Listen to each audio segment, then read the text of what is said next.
Қайырлы кеш. Менде бүгін Toastmastersқа дайындық. Ертең менде 3-ші проект. Проектім vocal variety and gestures, яғни адамдардың алдында эмоцияны қалай көрсету керек, әртүрлі мысалы болады ғой, қуаныш, қайғы деген секілді нәрселерді көрсету. Вот сондай проект. Өзімнің анам туралы айтам. Проекттің спичі дайын. Дүйсенбі күннен бастап жаздым. Енді айтып дайындалып, осы жұма күні кешке ғана бастап жатырмын. Көреміз енді, не болса да ертең. Солай. Удачи мне. Мен боянып алдым. Спичімді тағы да бір-екі рет айттым, бірақ та ойлап қойдым, негізі айтпау керек еді. Миым шатасып кетеді осы. Солай. Қазір шығамыз енді. Ал кеттік. Қолымда қағазым бар.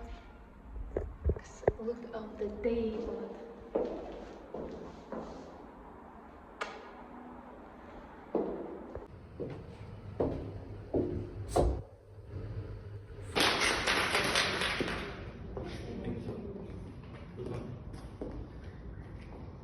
No matter how good or bad we are, no matter what great or terrible things we do, our mothers love us unconditionally.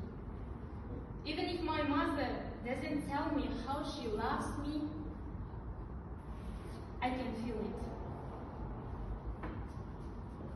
Dear fellow Toastmasters and guests, today I will tell you how little sweet Hasna understood her mother's love without words.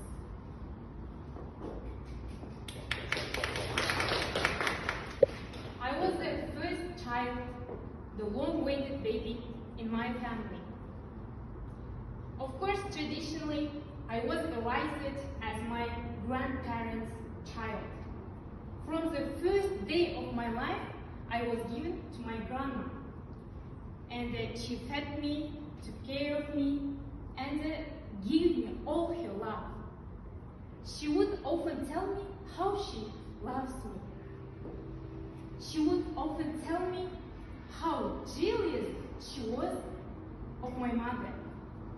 She didn't allow her to change my clothes, thinking she might kiss me or sniff me. And if you knew how my grandmother loves me to this day, that's my mom loved me like this. In October 2021, my sister-in-law called me with a request. I suspected what her request was and thought, please, not now, please, not now. And she asked,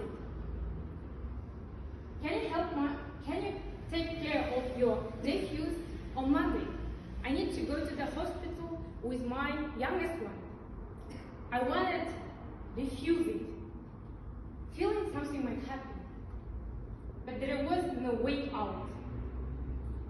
I said, I will go, even though I knew I would give in 10 days, and knew how their children were very hyper, super overactive.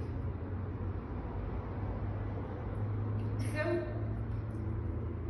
on Saturday's evening, I took a bus to Ahmon, the region which is far from 35 kilometers away from Astana. When I arrived there, as usually, we had dinner, we drank tea, and went to sleep. In the middle of night, the horror had begun.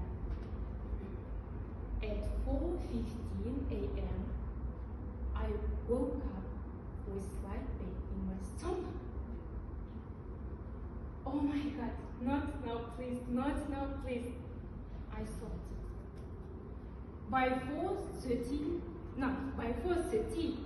a.m., the pain intensified. And I look around. My sister-in-law with her 3 children were sleeping. I wrote to my husband that I was in pain. I don't know what I should to do. Was it real labor or not? What should I do? And at 5 a.m., I finally woke up my sister-in-law and said, how much it hurts. She in turn went to her husband and urged to take me to the city. I thought, are you crazy?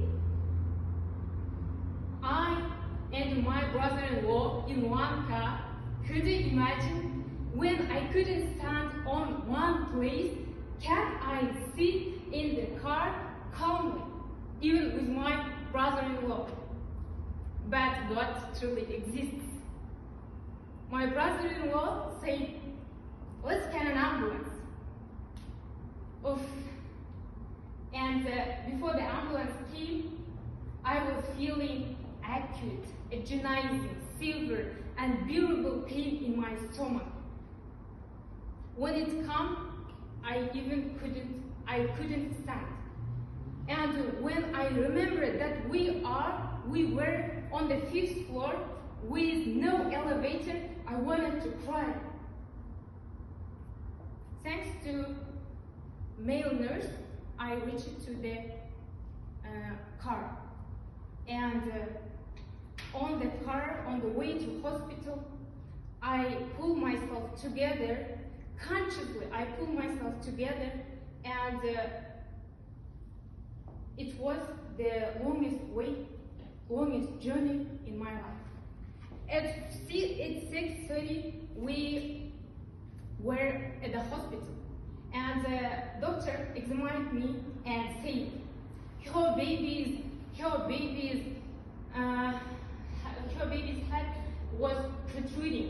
When I heard that, I forgot all my pain and thought about my baby and giving birth safely. And the nurses were running, and somebody calling elevator. Somebody put me on the stretcher. It was like in the movies. And the first time in my life, I forgot what is shame. Because without shame, I undressed myself on the way